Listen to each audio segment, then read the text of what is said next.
శ్రీమాత్రే నమ. జయ గురు దత్తాత్రేయ నమ. ఈ వీడియోలో మనం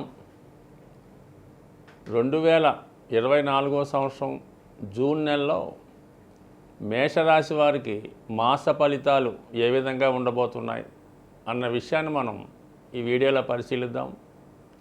మరి ఈ నెల ప్రారంభం నుంచి మేషరాశి వారికి ఒక అద్భుతమైనటువంటి పంచమహాపురుష యోగంతో ఈ నెల ప్రారంభం అవడం జరిగింది. అంటే రాష్ట్రాధిపతి అయినటువంటి కుజుడు స్వక్షేత్రంలోకి రావటం, ఆ కారణంగా ప్రత్యేకంగా ఈ మేషరాశి వారికి రుచిక మహాపురుష యోగం అనే యోగం ఏర్పడింది. సో ఈ కారణం వల్ల జాతకుడు విశేషమైనటువంటి ధైర్యంతో, చాకచక్యంతో తన సామర్థ్యాన్ని, తనలో ఉన్నటువంటి టాలెంట్ని రుజువు చేసుకునే ప్రయత్నం చేయడం, దానికి తగిన ప్రోత్సాహం రావడం లభిస్తుంటుంది. ఎంత గొప్ప సాహసంతో కూడుకున్నటువంటి పనైనా, ఎంత పెద్ద కార్యాన్నైనా స్వశక్తితో, కాన్ఫిడెన్స్తో పూర్తి చేసే ధైర్యం ఈ రాశి వారికి ఇంచుమించుగా ఈ నెలంతా కూడా ఉండే అవకాశం ఉన్నది. సో కుజగ్రహ బలం ఈ మేషరాశి వారికి పెరగడం వల్ల మరి ఎవరైతే ఈ రాశి యందు ఉన్నటువంటి రియల్ ఎస్టేట్ రంగంలో ఉన్నవాళ్ళు, పోలీస్ డిపార్ట్మెంట్లో ఉన్నవాళ్ళు, అగ్నికి సంబంధించిన వృత్తుల్లో ఉంటారు. అది చాలా వరకు ఫ్యాక్టరీలు అవ్వచ్చు. ఈ ఫైర్కి సంబంధించిన వృత్తిలో ఉన్న వాళ్ళకి, యూనిఫారం ధరించి వృత్తులు చేపడుతున్న వారందరికీ కూడా ఈ రుచిక మహాపురుష యోగం వల్ల ధైర్యంగా ముందుకు వెళ్ళడం, ఆగిపోయినటువంటి పనులు ఏవైనా ఉంటే తిరిగి పునఃప్రారంభించడం జరుగుతుంది. సహజంగా మేషరాశిలోకి కుజుడు రావటం వల్ల రియల్ ఎస్టేట్ రంగం, కన్స్ట్రక్షన్ రంగం కూడా వృద్ధి చెందే అవకాశం ఉంటుంది. ఆ కారణం వల్ల ఎవరైతే ఈ భూమి, దానికి సంబంధించిన అనుబంధ వృత్తిలో ఉంటూ వర్క్ చేస్తూ ఉంటారో, అది చిన్న స్థాయి నుంచి ఒక కార్మికుడి స్థాయి దగ్గర నుంచి ఒక పెద్ద భూస్వామి వరకు ఖచ్చితంగా వారికి అనుకూలమైనటువంటి ఫలితాలు రావడం జరుగుతుంది. అయితే మరి ఈ కుజుడు సప్తమ భావాన్ని, అష్టమ భావాన్ని, చతుర్థ భావాన్ని వీక్షించడం వల్ల మరి స్వభావసిద్ధంగా జాతకులకు ఉన్నటువంటి భూమికి సంబంధించిన లావాదేవీలు, ప్రాబ్లమ్స్ ఉన్నా, భార్యాభర్తల మధ్య విషయంలో, వైవాహిక జీవితంలో చికాకులు ఉన్నా, మరీ ముఖ్యంగా అనారోగ్య సమస్యలతో ఎవరైనా కొంతవరకు దీర్ఘకాలికంగా ఇబ్బందులు పడుతుంటే వాళ్ళందరికీ కూడా వాటి ప్రయత్నాల ద్వారా మరి మనకి అటు ఆరోగ్యాన్ని సమకూరుస్తుంది, అటు సమస్యల నుంచి బయటపడే అవకాశం ఉన్నది. వివాహ సంబంధించిన విషయంలో ఉన్న సమస్యలు కూడా రావడం జరుగుతుంది. తద్వారా భూములు, స్థిరాస్తులు విలువ పెరగడం వల్ల, వాటి యొక్క ఆదాయం పెరగడం వల్ల జాతకుడికి వ్యక్తిగతంగా అతని యొక్క సామర్థ్యం కూడా పెరిగే అవకాశం ఉంది. ఇక మిగతా గ్రహాలు స్థితిపరిచినప్పుడు మరి చాలా వరకు ఈ నెల ప్రారంభంలో 4 గ్రహాలు ధనస్థానంలోను, 1 గ్రహం లాభస్థానంలోనూ సంచరించడం వల్ల ఇంచుమించుగా మనకి ఈ జూన్ నెల 14 తారీఖు వరకు కూడా జాతకుడికి ఒక అద్భుతమైనటువంటి ధనయోగం కూడా రావడం జరిగింది. శుక్రుడు ధనస్థానంలో ఉండడం వల్ల, రవితో కలిసి సంచరించడం వల్ల ప్రభుత్వ మూలకంగా ధనం రావడం కానీ, అధికారంలో ఉన్నటువంటి స్త్రీలు మీకు ఆర్థిక పరంగా సహకరించడం, అలాగే బుధుడు ధనస్థానంలో ఉండడం వల్ల మీకున్నటువంటి విద్వత్తు, మీ టాలెంటు, మీ సామర్థ్యం ద్వారా, అలాగే వాక్చాతుర్యం ద్వారా సమస్యల్ని పరిష్కరించుకుంటూ తద్వారా సంపాదనను పెంచుకోవడం, కుటుంబ గౌరవం పెంచుకోవడం, కుటుంబ విలువలు పెరుగుతాయి. ఖచ్చితంగా మరి ఈ కాంబినేషను మీకు ఈ నెల మొదటి పక్షంలో మీ కుటుంబంలో ఒకరికి అది ఒక మంచి ఉద్యోగం రావచ్చు, లేదంటే వివాహ సంబంధం నిశ్చయం అవచ్చు, ఏదో ఒక శుభకార్యం, శుభవార్త మీ కుటుంబం ద్వారా మీకు లభిస్తుంది.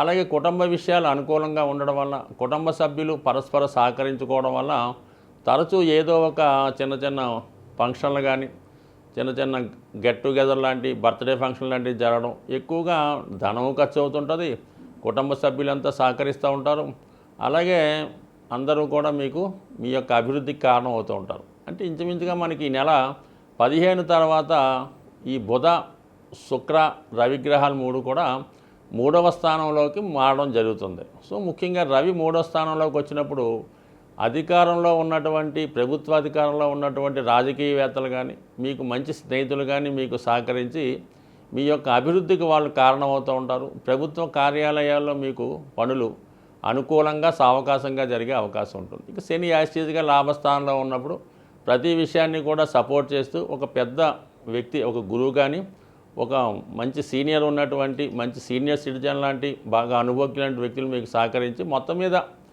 ఈ మేషరాశి వారికి చాలా కాలం తర్వాత ఈ నెల నుంచి మీ యొక్క అభివృద్ధి ప్రారంభమై అది నెమ్మదిగా ప్రోగ్రెసివ్ వైపు నడిచే అవకాశం ఉంది. జాతకరీత్యా గ్రహాల రీత్యా ఏదైనా సమస్యలతో ఇబ్బంది పడుతున్నవారు, అంటే సహజంగా సమస్యలు లేకుండా ఎవడు కూడా జీవితంలో ఉండడం, అయితే కొంతమంది ఆ సమస్యల్ని ముందుగానే గమనించి తగు విధంగా ఆ సమస్యల్ని నుంచి బయటపడే విధంగా విధి విధానంగా ఏదో దానం ద్వారానో, జపం ద్వారానో, పూజ ద్వారానో వాళ్ళ స్థాయిని బట్టి చేసుకుంటూ ఉంటారు. కొంతమంది సమస్య వచ్చిన తర్వాత ఇబ్బంది పడి అప్పుడు ఏదో పూజలో పునస్కారాలు ఏమన్నా పట్టుకుంటూ ఉంటారు. సో ఈ విధంగా చాలామందికి ఏంటంటే ఏ సమస్య వచ్చినప్పుడు ఏ పరిహారం చేసుకోవాలి, లేదంటే ఏ దైవాన్ని పూజించాలన్నటువంటి విషయంలో కూడా సరైనటువంటి గైడెన్స్ లేకపోవడం వల్ల కొంతవరకు వృధా అవుతుంటుంది. అయితే ఈ నెలలో ముఖ్యంగా జూన్ నెలలో అన్ని రాశుల వారికి శాశ్వత పరిష్కారంగా ఈ జూన్ 6వ తారీఖున శని భగవానుడి జయంతి రాబోతుంది. సాధారణంగా ఏదన్నా ప్రత్యేక దినాల్లో మనం ఆ ప్రత్యేక దైవాన్ని పూజించినప్పుడు ఆ ఫలితం సంవత్సరం అంతా కూడా ఉండే అవకాశం ఉంది.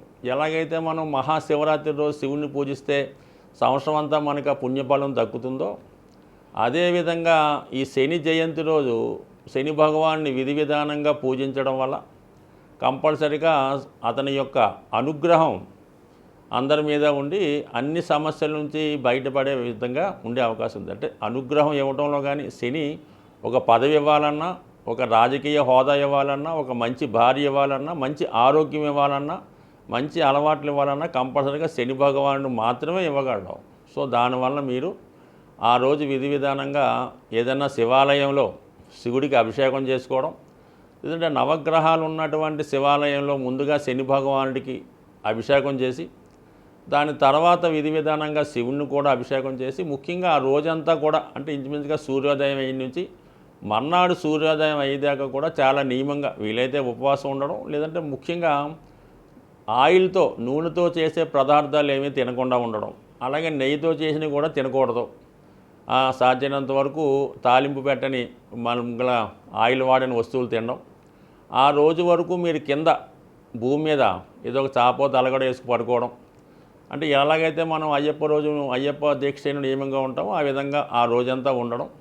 ఎట్టి పరిస్థితుల్లో కూడా అబద్ధం ఆడడం కానీ, స్త్రీలతో కలుసుకోవడం కానీ, ఏదైనా వ్యసనాల మీద ఆలోచన రావడం కానీ, ఈ విధంగా ఒక్కరోజు మీరు ఉండగలిగితే చాలా మంచి ఫలితాన్ని సంవత్సరం అంతా పొందుతారు. కానీ తెలుసో తెలియకో పొరపాటున ఆ రోజు ఏదైనా తప్పుగా ప్రవర్తించినా, అంటే మామూలుగా ఉన్నటువంటి అలవాట్లు ఉంటాయి కదా, ఈ జూదం అని, పేకాట అని, వ్యసనం అని, మందని, పొరపాటున కనీసం అటువంటి వాటికి ఆ రోజు తెలుసో తెలియకో ఆ తప్పు చేస్తే ఖచ్చితంగా ఆ సంవత్సరం అంతా కూడా ఏదో విధంగా ఇబ్బంది పడే అవకాశం ఉంది. అంటే శని యొక్క ఇబ్బంది ఏ విధంగా ఉంటుందో, లాభం ఇస్తే ఏ విధంగా ఉంటుందో అది అందరికీ కూడా ఈ పాటికి అనుభవంలో వచ్చి ఉంటుంది. కాబట్టి ఆ ఒక్కరోజు మాత్రం విధి విధానంగా జాగ్రత్తగా ఉండండి. ఎందుకంటే 5వ తారీఖు మాస శివరాత్రి, ఆ మన్నాడు ఈ జయంతి వస్తుంది. కాబట్టి మరి ఈ 2 రోజులు మీరు నియమంగా ఉంటే సంవత్సరం అంతా కూడా మీకు దాని ఫలితం ఉండే అవకాశం ఉంది. స్వస్తి.